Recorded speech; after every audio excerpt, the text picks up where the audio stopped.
This week on Socratic Cinema.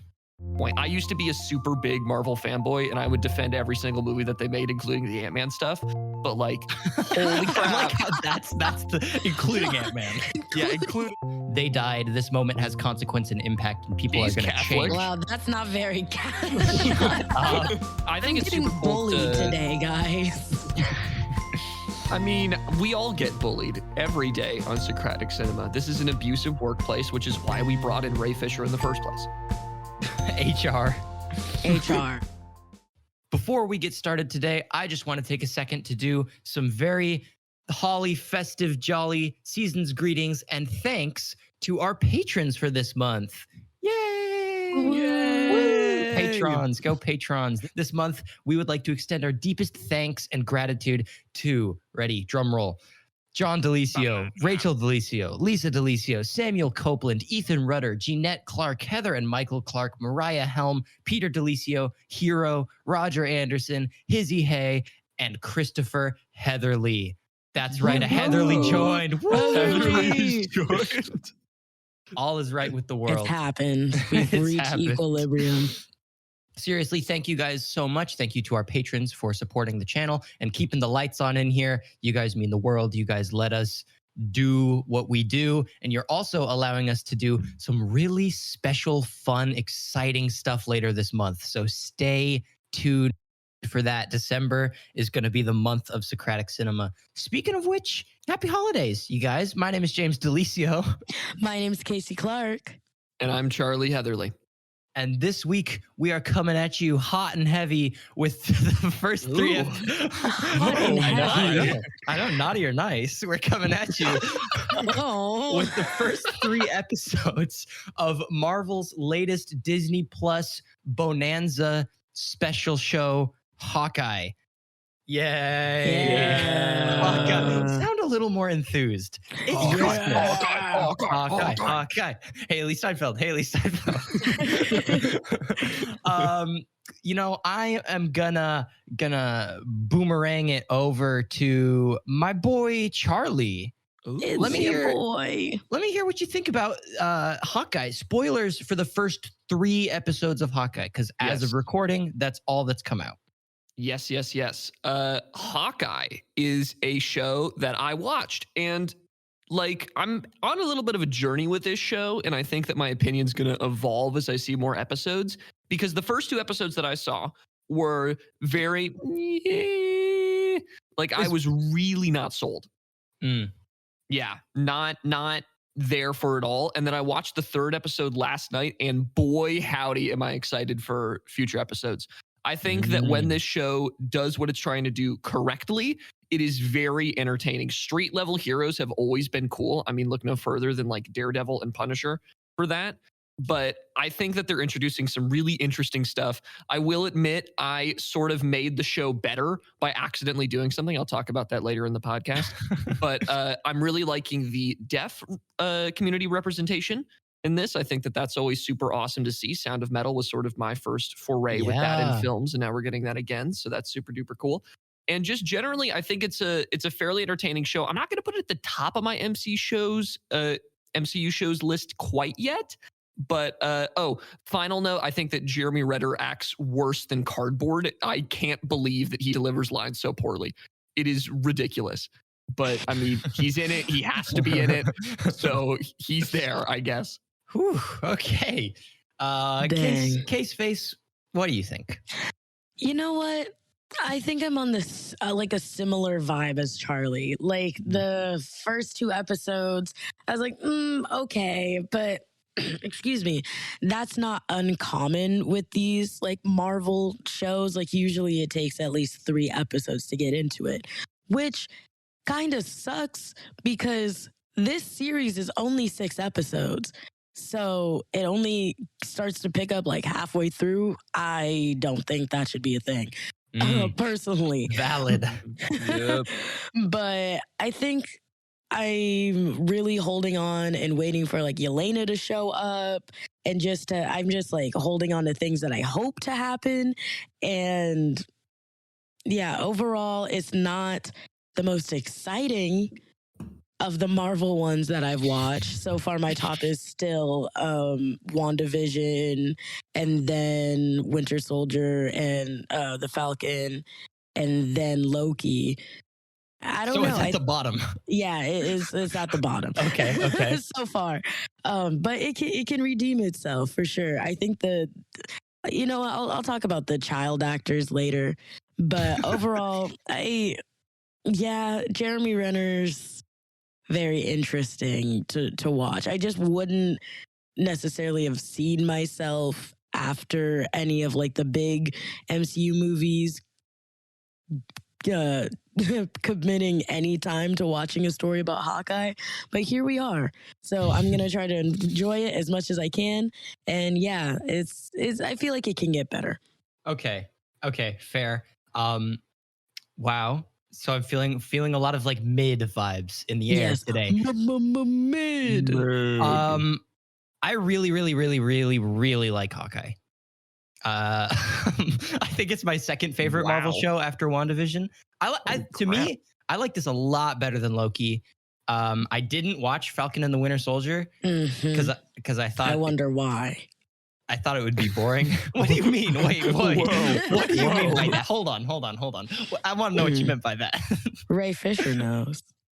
Okay, Yeah. dude. Another note. Jane's getting kicked out of UC San Diego. Okay, we're going there. All right. No, I watched the first episode of Hawkeye one night and absolutely loved it. And then I watched the second 2 episodes of Hawkeye and loved it even more. I think I agree with you guys that episode 3 is the best of the 3 episodes that have come out so far. But I am really loving all of it. Honestly, I hear you on Jeremy Renner. I hear you. All right. He's a little stiff. But hear me out. I really like his dynamic with Haley Steinfeld. I really like his dynamic with his family. I like seeing Hawkeye get the chance to, emote a little bit and like interact with people that aren't Black Widow. And I sort of like how much they're playing into the whole like Hawkeye's the forgotten worst like garbage Avenger. I like that they're sort of leaning into that. Me too. It's funny. And I think this show has some of the more interesting set pieces we've had in Marvel. I'm having a lot of fun with some of the ways they're shooting it. Love the Christmas setting. Love the aesthetic, just like the graphic, visually, the aesthetic of the show. And I'm looking forward to seeing more of it because so far I am having a joyous time with Hawkeye. Where do we open this up? Because I feel like we need some dialogue here because I really like it and you guys like it less. Well, I don't dislike it. I like to clarify. I think that it's not mid. I would give this show probably like an 8. Like I'm enjoying it more, but I just think that the first 2 episodes were not as strong as I'd hoped. Like they gave me that vibe where everyone's talking about how good a Marvel show is, and you're sitting there and you're like, did we just watch the same show? Like, I get that, yeah. Like I got that from the first 2 episodes, and the 3rd episode, I like completely fell in love with it. So I'm really hoping that they continue on the like deadbeat dad sort of train that they're doing with Hawkeye right now. And they keep that dynamic with Haley Steinfeld because I think that they together when they're fighting crime, it's super interesting. And I think they'll continue to do that. And I'm excited to see what happens with Armand next episode because this one left off on a cliffhanger. So, but that you bring up something that might be worth talking about, the whole sensation of like, everyone loves the new Marvel thing, and you're just kind of like, are we on the same page? Because that's how I felt about Loki. That's how I felt about Far From Home. That's essentially how I felt about post-Endgame Marvel. Is like, are we like? I'm not crazy about Marvel anymore, but I'm having a lot of fun with Hawkeye. So I'm sort of hoping that like it brings me back. And I think for me, it has to do with the fact that Marvel is just like. It feels like they're trying to make everything an event now. Like No Way Home is an event that's much bigger than just Spider-Man. Multiverse of Madness is the Doctor Strange movie, but it's much bigger than just Doctor Strange, right? It's got Wanda, it's got all, I think I miss sort of the small time street level stories. And I think that's part of the reason why I'm liking Hawkeye so much. Have you ever seen Daredevil? I haven't. Is that canon? It's about to be. So Yeah, basically, it is. in Echo's dream, she hears this laugh, and guess whose laugh it is? Kingpin. Oh, is that Echo? Kingpin. Is that who Echo is? The tracksuit mob girl? Yeah. Yeah, Maya. Is that her name? Oh, I love her as a character, by the way. Such a like the way they set her Girl up. boss. Girl boss. The Girl way they boss. set her up and her backstory is told so efficiently in like 5 minutes. But like I cared about that dad so much in those 5 minutes. I think they did a really good job establishing her. And it's like I don't know, she's just an effective like antagonist to me. I'm worried about them bringing in Yelena. I'm worried about that because I feel like they have something good just with the tracksuit mob right here and Kingpin. Like maybe Kingpin's like a looming threat, but I like I don't know if we need to crowd it in 3 more episodes with Yelena, which is just maybe that's an unpopular opinion, but I don't know. What do you guys think? I think if we can keep this as small scale as we can, the better. Yes. No, I agree. I think you have a good point. I think Yelena would have the most impact if maybe she came like last episode, like ending scene, like you see her Right. like pulling up. You're like, oh, okay. Like we've been waiting because Yeah. we know that at some point she's gonna pull up on Hawkeye, but we just don't know when. And I feel like to end the series off with her being there wouldn't take away from it, but it would Yeah. also like, propel the story a lot more. Yeah, I think she'd work well as like a season 2 stinger. Like Yes. yeah, I would be fine with that. I don't because I feel like right now we have a good emotional story between the tracksuit mafia, which is like an interesting villain thing for Marvel because it's like it's just the goons that they normally Yeah. like I Yeah. just like it that they're just dudes because that feels very like appropriate for Hawkeye and this person who it's their first time fighting crime. Like that feels very right. And you have like an emotional connection with the villain. And I'm fine with Kingpin being like, a looming threat because we're sort of in this mafia underground kind of setting. I guess I just feel like, you know how in Mandalorian season 2, they were like, oh, let's put in Bo-Katan. Let's put in Ahsoka. Let's put in Boba Fett. It's like, Yes. I'm worried that it'll be something similar with Yelena, but You're worried about the Spider-Man 3 action? I'm worried about the Spider-Man 3 effect. I am worried about that. I think you have, or you're going to be proven basically correct. They're going to throw a lot of people in here. I actually see Matt Murdock showing up near the end of this. Oh, God, you're probably right. be the stinger. But like this is going to be the gateway into, I think, the like New York underbelly that was in all of the Netflix shows. So this will be the last 3 episodes of this show, I think, are going to go crazy bonkers. And we'll just have to wait and see how that all pans out. Yeah, I like that though. I know in Black Widow we were talking about how we see there's sort of like 2 halves to Phase 4. There's like cosmic multiverse, insane, larger than life. And that's like Eternals. That's No Way Home. That's Multiverse of Madness. That's Loki. But then there's also like just guys being dudes. Dudes like being guys. like the whole as we coined it, I think it was the Evil Avengers arc. Oh yeah. No, we didn't coin that. Yeah, nope. I think we did. The Revengers. The Revengers arc. And I like the Revengers half of Phase 4 much more than I like the cosmic whoa half of Phase 4. But that's just me. That's just personal taste. And at some point they're gonna have to converge. But right now, I'm gonna hang on to my like street level content a lot more because that feels good to me.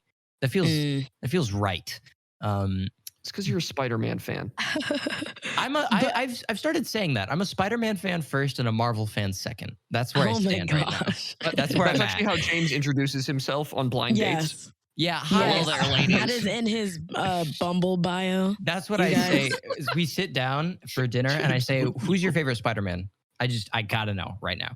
And if they And say that Tom determines Holland, whether or not he gets up and walks out. well, there's 2 right answers and then there's 1 red flag. And I'll let What's you- the red flag? They say Oh, you're Andrew not gonna say. Garfield? No, oh, that's for me to know and you guys to find out. Oh dang. Okay, Charlie. Now we Dang gotta it. take him on a date then. Okay, Not Batman, we'll again. take it Find from out here. not again.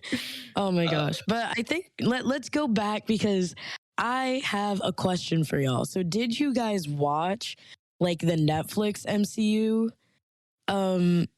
like TV shows like Luke Cage, Jessica Jones? Oh, no, I didn't. Yes, I Oh. did. Okay, so then Charlie, this will be directed at you. Oh God. So, how do you think that the Marvel like MCU TV universe is handling their universe better than the Disney Plus one is? Like how are you feeling? Because now we have like two kind of sets of Marvel like TV shows with True. Hawkeye coming in. And so it's like, okay, like we had like with the Netflix series when it was like we started off with Jessica Jones and then we went into all these different people, got to like the Punisher, and then we went to the Defenders, and then that was like their Avengers, everyone getting together type thing. Do you think I don't think they're going to do like the same thing, but how are you feeling like if we were to compare those two like kind of subsections of Marvel TV? Very good question. And I Thank think you. one that is gonna definitely show up as they try and make the transition from Netflix to like the bigger movies, like specifically Daredevil and Matt Murdock. I think that the Netflix shows were just simply more original. Like it's so refreshing to see a Marvel character through a really gritty lens, and that's what we got with Daredevil and Punisher. And those shows were very interesting for that.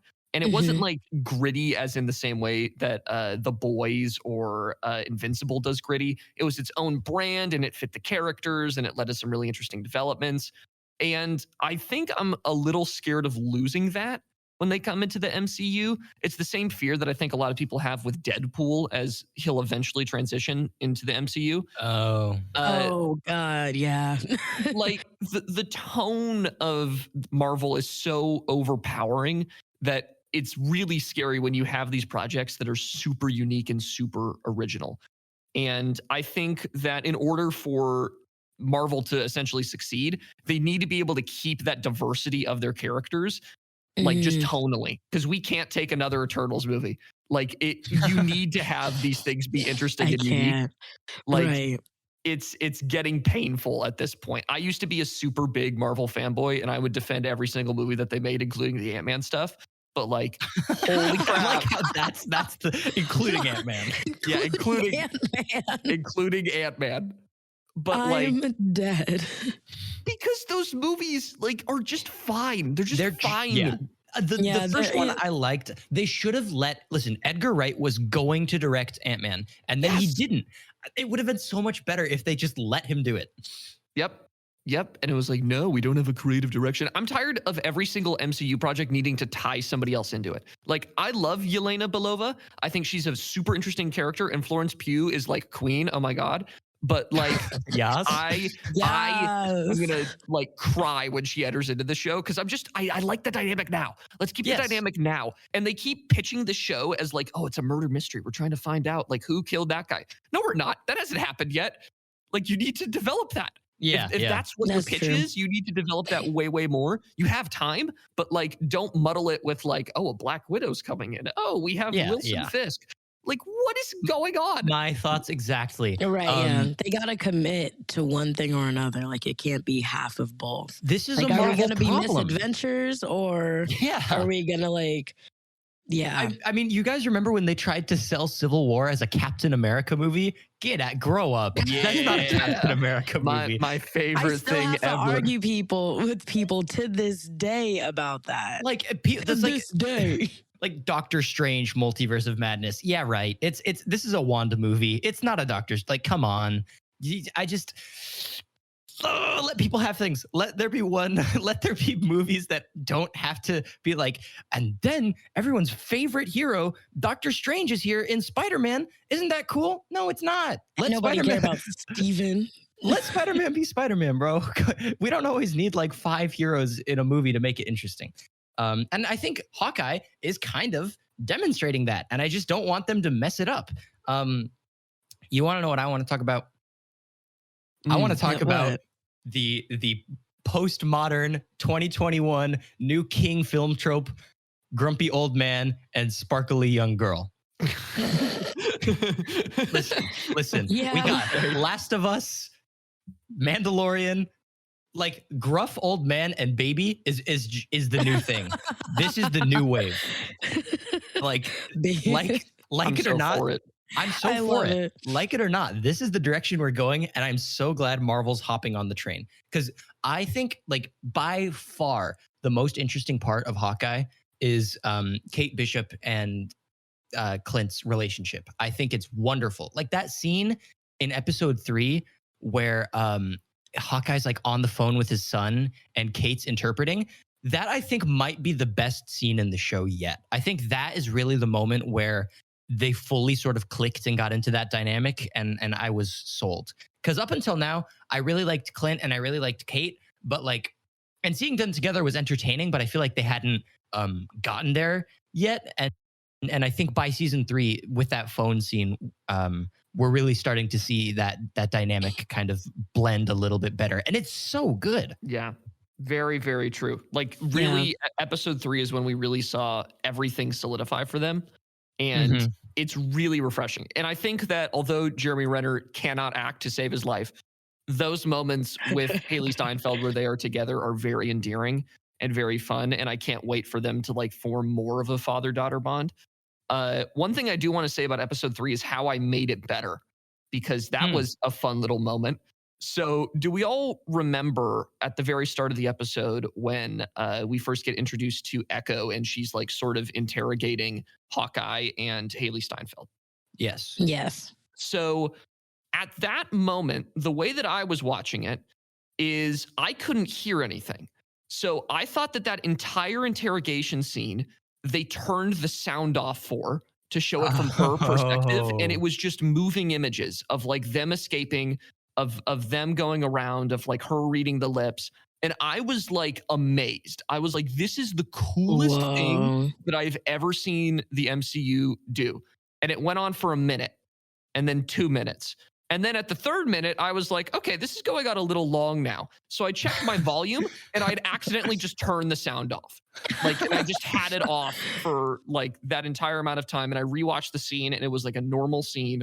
And there was like 1 or 2 shots that were like muffled because it was from her perspective.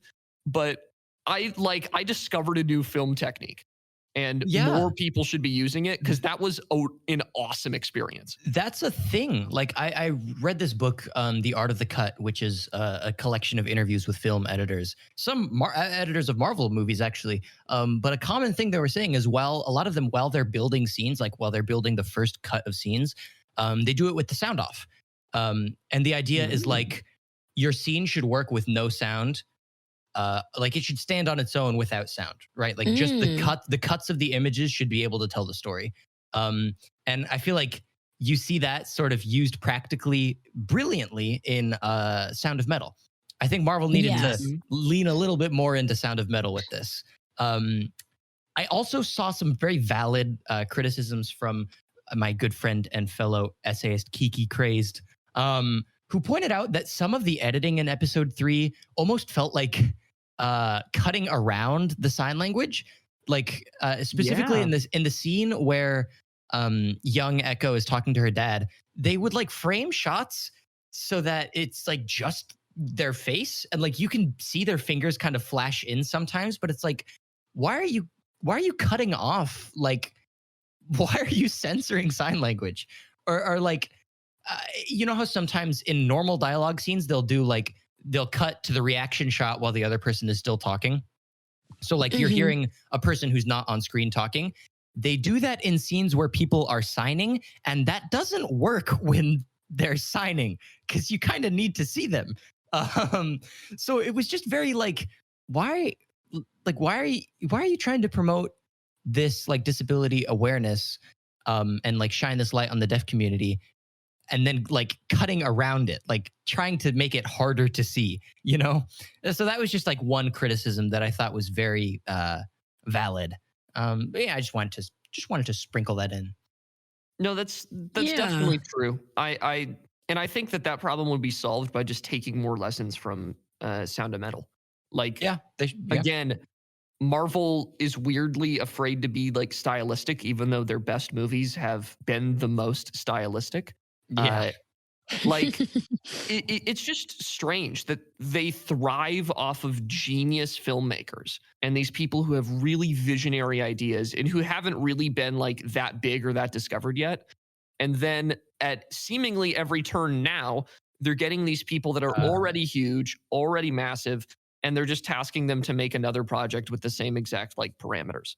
It's annoying because imagine a Sound of Metal superhero show. That'd be sick. Yeah, it would have been sick. So cool. And like we're getting the baby watered down like PBS version of that in Hawkeye right now, and that's fine. Like there's good parts to Hawkeye, but I can't help but wish the show would push itself more and would go for that representation just that bit more in the way we saw it so beautifully done in Sound of Metal. Very well said. Guys, ho, ho, ho. Yes. Ho, ho, ho. You can't call women that names. That's disrespectful. I hear reindeer clopping on my roof right now, y'all. I hear Bing Crosby wafting through the vents. Santa just came down my chimney and said, I've been a good boy this year, and handed me a present. And inside the present was 2 patron questions. Ooh. Merry Christmas, you guys. Ooh. I'm the ghost of Socratic Cinema present, here to give you your patron questions for the day. This month, in case you guys don't know, right? Cue our Christmassy intro music for patron question segment that we don't have.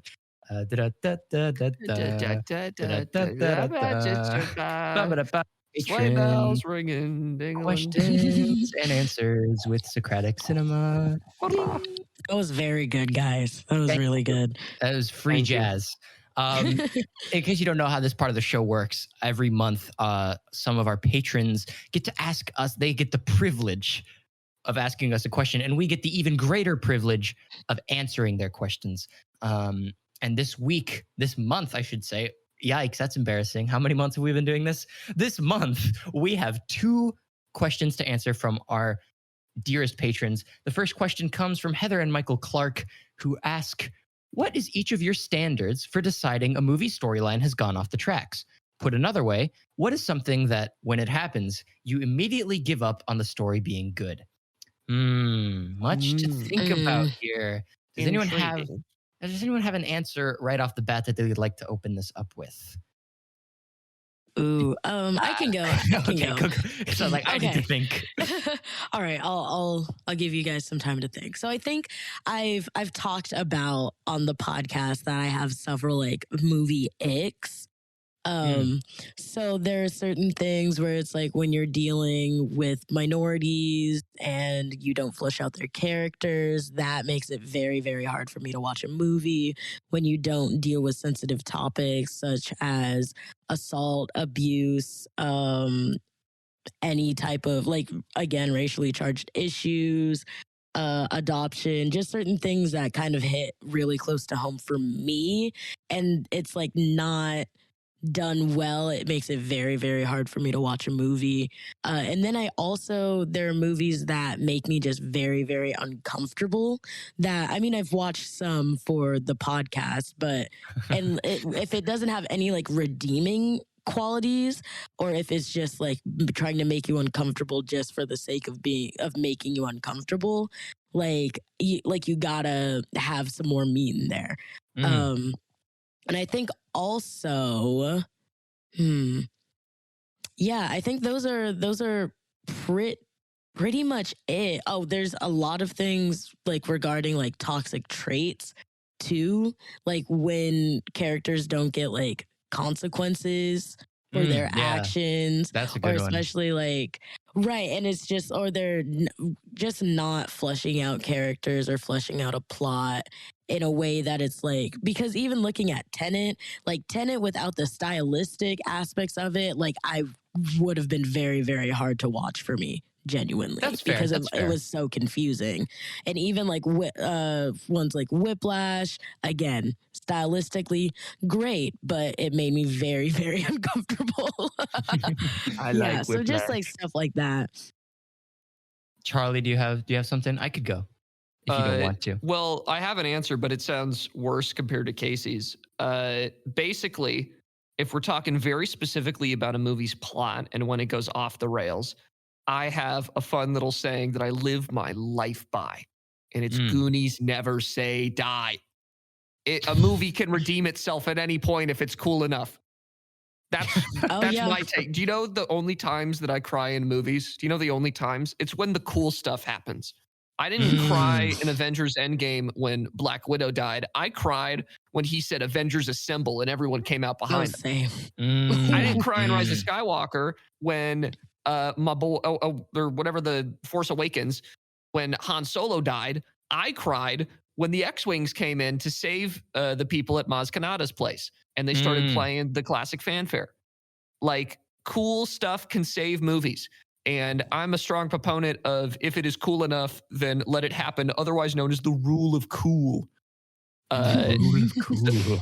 So stories can be awful and plots can be nonsensical, but if they're badass enough, I mean, hey, let it ride. My thing is very simple. It's very simple. And I find it applies more with TV shows than anything else because those are sort of more long running. But in a story, very simple. If a character dies and it's an emotional, meaningful death, like if it's a big, impactful moment, and then you bring them back, I'm done. Get it out of here. I'm done.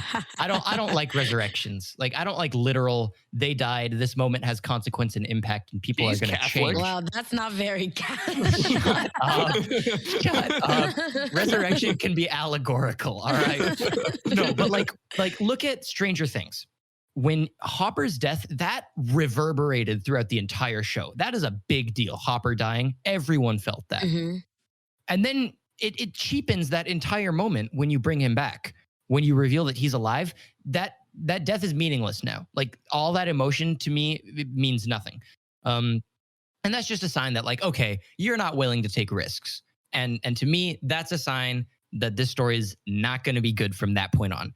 Because it just, like, death is a very powerful tool in stories. And when you take away its weight by bringing someone back, like, you can't put that genie back in the bottle. Like, the door's open for bringing people back from the dead now. There's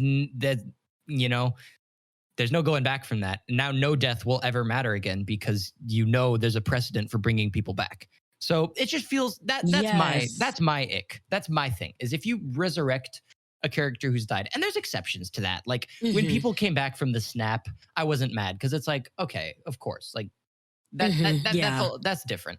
But it would be like if they brought back Black Widow after she died. That is a death where I'd be like, okay, no, I'm done. Like, that was really stupid.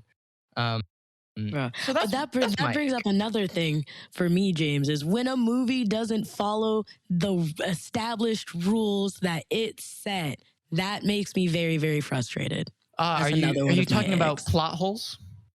Yes. I disagree. Ma'am, I disagree. Good day. No, but it's like when it's not well done.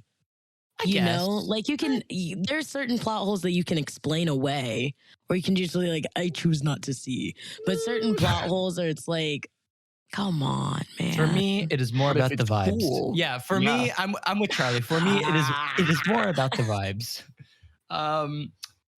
We have a second question. Charlie, would you like to read this one? I don't have. I want to get it verbatim, and I do not have it verbatim with me. I mean, it's because I never pressed send. Yeah, it's because you never pressed send. I asked, I asked you to do one thing.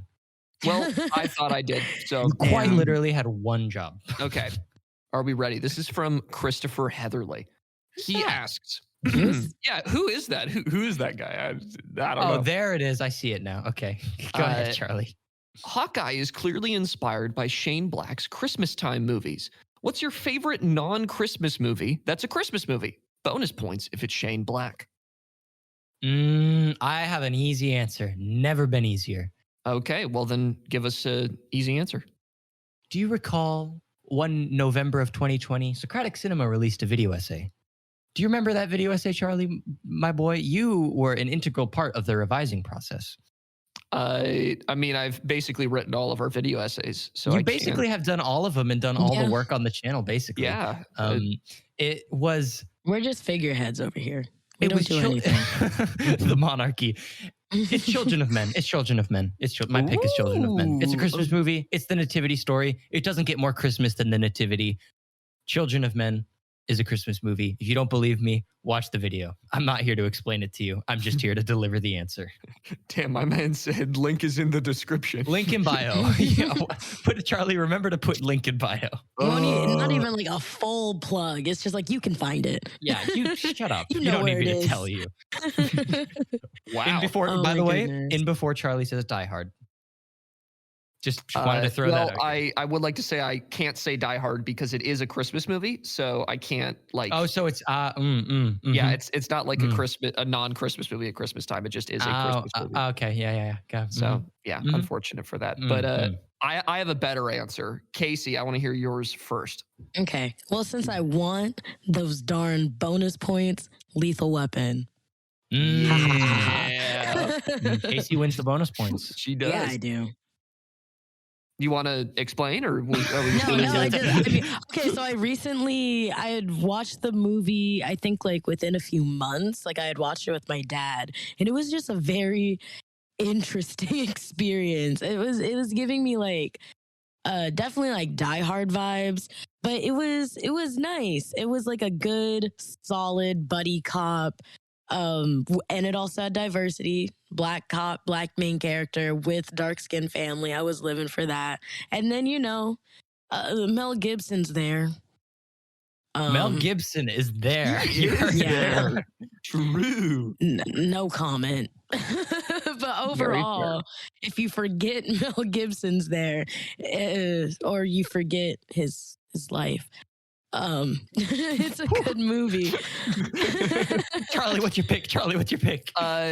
So if I wanted the bonus points, I would say Kiss Kiss Bang Bang with my boy RDJ. That's an incredible film. But I'm going to go for something that we've reviewed here on the podcast before that we all have never talked about. It's a Christmas film, but it includes a Christmas party in it. And that is the incredible American Psycho. Gasp. Whoa. Absolutely No not. better movie to snuggle up Whoa. with your loved ones or significant other. I'm taking girlfriend applications right now. Holy base. To watch and like listen to Huey Lewis in the News and just sort of experience the cold, dark, stark atmosphere of winter. Yeah, it's hip to be square. It is hip to be square. I'm so Yeah. glad that's It's to valid get of you. bludgeoned in the I head. know, let's see Paul Allen's pick for patron It's like, Q&A. hey man, let's light let's- up a Yule log. Let's watch a violence against women, I'd like to see Paul Allen's non-Christmas Christmas movie. bro. Also, y'all have all seen the like Nativity movie? What? That's a very vague statement. No, like the movie called The Nativity. Oh, And Jesus is Oscar Isaac. What? When I tell you my mind was absolutely blown. Yes, Jesus, the Lord, is Oscar Isaac. The Wait, nativity no, story. not Jesus. David. Or Joseph, you mean? Damn it. I'm losing my cards. Kasey, I'm losing sweet. my cards. I'm Kasey, taking Bible classes next semester. You're spilling, Casey. I'm You gonna know, stop talking. I'm not even I got so agnostic, and I excited. recognize that was wrong. I'm okay with Oscar Isaac as Joseph. He's brown. It's better than it's better. It's better than it could have been, right? No, it was just I mean, fair point. You I sort of would forget watch that every Christmas that I was with my mom's side of the family, and now knowing that it's Oscar Isaac, my heart. Does it make it better or worse? No, it makes it better. It Oh, explains yeah. a lot of things. Whoa. Oh my goodness. Well, thank you so much for your questions, lovely patrons. And without further ado, let's get back into the Hawkeye. And what better way to get back into the Hawkeye than, Hawkeye is a non-Christmas TV show that's Christmas. let's talk about Christmas representation in Hawkeye. I'm living for the Christmas soundtracks here. Can we talk? Can we appreciate No, that? it is good. Yeah. Can we, It's yeah, good. let's take a minute to appreciate that. When I heard "It's the most wonderful time of the year" roll in the credits of the first episode, I did a flip. It was beautiful. I love it. I love Christmas, so I love that Marvel. I think this is the first time Marvel's really done this, right? Yeah. I mean, I can't think of any other examples. Me either. I'm sure there's one. I'm sure that Christmas has appeared in some Marvel property, but it's never been like the setting of something. And I love that. And I love seeing. I really like seeing Clint Barton, family man Clint Barton. Like I like that Hawkeye is giving us a chance to see these superheroes as humans living normal lives. Like obviously for people like Thor and Tony Stark, it's harder to do because they're gods or multimillionaires. But Hawkeye's just like The 1% are people too. that's not what. Shut up! Come on, don't do that to me. I had to. Hawkeye, but he doesn't like. I mean, he's just like man with house and family. Like he's just a dude. It's. I like seeing that. Like, do you know what I mean? I like seeing him getting recognized on the street and being kind of annoyed by that. I like him going for Chinese food with his kids. I like seeing human Hawkeye, especially at Christmas time. I think it's his relationship with his family is compelling, and I think it's been one of the more compelling Marvel things for a while. So I'm glad they're giving us more. I don't know. What do you guys think about that family dynamic? Is it good or is it not that good for you guys? I think I really like it. Like, I feel like we've gotten hints and tastes of domestic Hawkeye, like throughout the movies. Like, Ultron is like, dang, bro, you got a family. Like, It's not. that's It's, kind of been like, yeah, it's not Socratic cinema unless Kasey calls something domestic. yep, I'm. Yeah, wait. Yeah. That is a running trend. Yeah, it is. But I feel like it's really good, especially like seeing him be recognized. I feel like that's also like a really big point in the series so far, that he's still not fully comfortable being like getting all these things and be like, oh, don't worry about it. And he's like, no, like it's fine, I can pay for dinner. Yeah. Or, oh, you don't have to do that.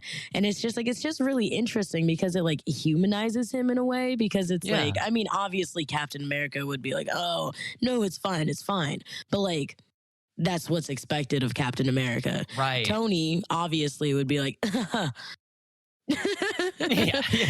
just, and so just to have someone that's like normal as Hawkeye doing normal things, just trying to hang out with his kids and like getting caught up in all these things. Like, I feel like it's definitely an interesting dynamic. It is an interesting dynamic. Wow. Okay. I agree.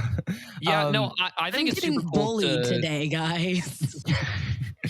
I mean, we all get bullied every day on Socratic Cinema. This is an abusive workplace, which is why we brought in Ray Fisher in the first place. HR. I'm going to be writing some reports. Okay, here's the deal. Here's a pact we have to make right now. The next movie that Ray Fisher is in, we have to review it immediately. And we have to get Ray Fisher on the podcast for it. So that would be what we gonna get it one day. One day.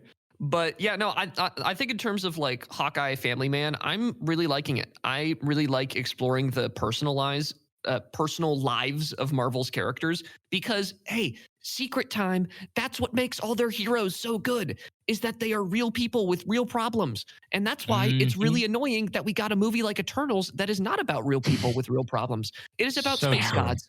Like, even Thor has real problems. He has like serious issues with his family that he's trying to sort out. Like, Marvel yeah, like truly. Oh my God. When your brother could turn into a snake, like, yeah, got to deal with that. But like, literally every good Marvel hero is founded on the fact that they are a normal person at their core, and they are going through all of the same struggles that we are.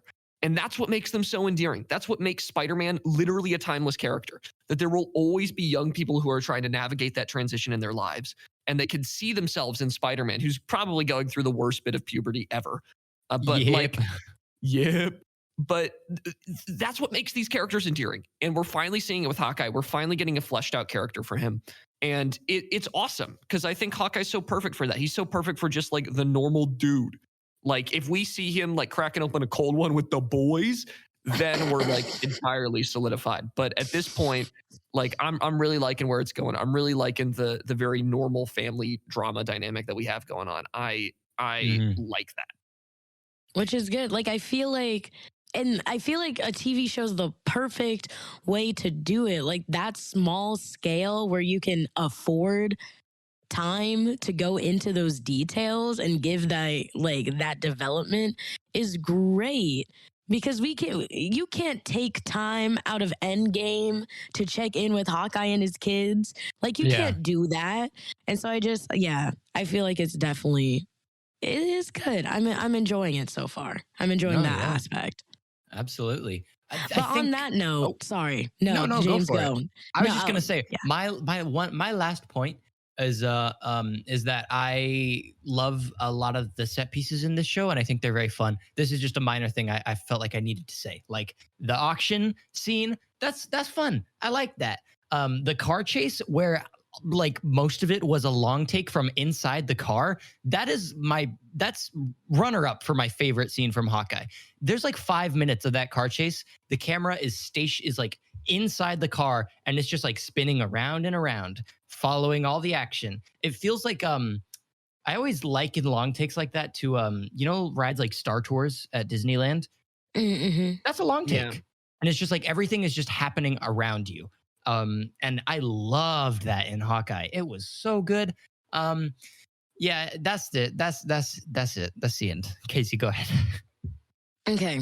I want to talk about the child actors because I'm sorry. They're not doing it for me. This is how we cap the episode here. I was like, young Kate Bishop. Come on, guys. Come on. It's not like that. Come on. Come on. But it is exactly like that. Young Kate Bishop. I heard a lot of people, my sweet mate complained about her too. I didn't mind, but it was not amazing. It was like the daddy. That's what he complained about. He complained about that too. It didn't bother me. I don't know. It didn't like stick out as weird to me. But I've heard like you're not the first person I've heard complain about that. Kasey, I don't think it's either. It's not your fault. It's not young Kate Bishop's fault. It is modern internet's fault for ruining that word. No, it's not. No, it's not even that. It's not even victims. like. It's not even like I was taking it like that. It was just. I mean, yeah, the delivery was like, okay, that's weird, but it's just like you could have put like your father is dead, most likely, and you're like, daddy, like. Stop. Oh, I'm sorry. I'm sorry. No, I realize I'm contributing to the problem. No, you're correct, Kasey. Put me in the role. I could have done better. I could have played young Kate Bishop, and they didn't call. I know they should have called Charlie Heatherly. I mean, how on earth would she know her dad was dead? I feel like it's normal to want to like call out for your parents. Kasey, you're saying rip to Kate Bishop's dad, but if I were in that situation, I simply would have realized he was dead. Realized he was dead. Come on, bro. Kate Once Bishop they needs blew to grow the side up. of my house open, I was like, all right. Yeah, shell shock who?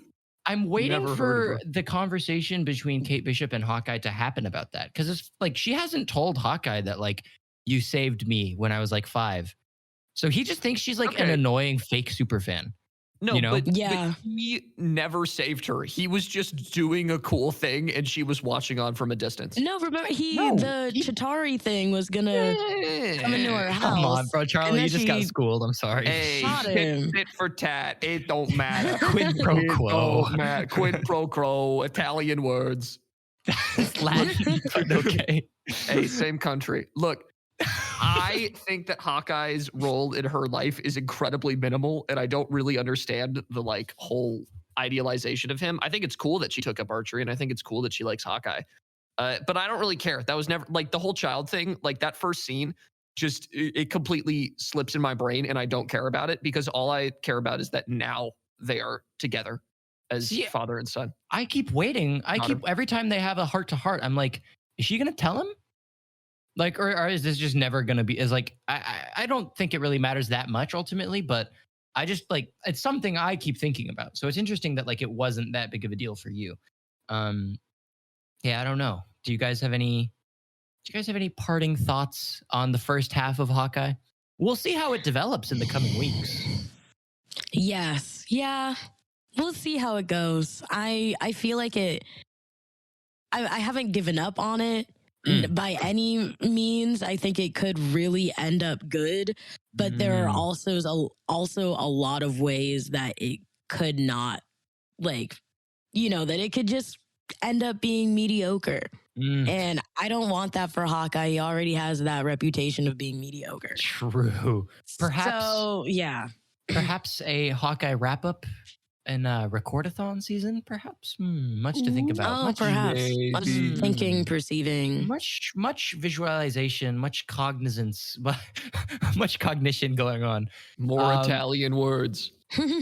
English language. But I think that is going to bring us to the end of our Hawkeye Part 1 discussion. Thank you so much for listening. I hope you enjoyed this very merry episode of the Socratic Cinema Podcast. If you're listening on YouTube, go ahead and drop a comment and tell us what you think about Hawkeye so far. Is it good? Is it bad? Mid? I don't know. You let us know. You can also drop a like. You can also drop a dislike, and it wouldn't matter now because YouTube removed dislikes. So leave whatever you want, really. Comments are what counts, people. Feel free to subscribe to the channel so you never miss an episode. If you're listening on Spotify, you can follow us, and so you never miss an episode there. If you're listening on Apple Podcasts, you could do the same. You could also leave a review. Let us know how we're doing, how you like the show, what we can do to improve. If you enjoyed the episode, feel free to share it with your friends. After all, word of mouth is the best form of advertising. And finally, it's the giving season. It's Christmas. Treat me like I'm Santa Claus ringing his little bell on the side of the street. If you feel so inclined to give back to your favorite podcast this year, I'm hoping that means us, but it doesn't have to be us. Support creators. Feel free to become a patron at patreon.com/Socratic Cinema for as little as $1 a month. You get access to monthly patron newsletters, episodes early, names in the description. You can, as the tiers go up, you can ask us questions. You can literally pick what we get to talk about. Yeah, get ready for that, guys. But if you feel so inclined to give, patreon.com/Socratic Cinema is the place to go. Thank you for your consideration and happy holidays. That's all she wrote. Yes. One more thing. For everyone that listened to us and we made it on your Spotify Wrapped. Thank you so much. Thank you. That warmed my heart. Thank you. There was like 17 of you guys. We were your top podcast. So you're getting a kiss on the lips from me once I find out who you are. So get ready. And with that, wow. Adios. Adios.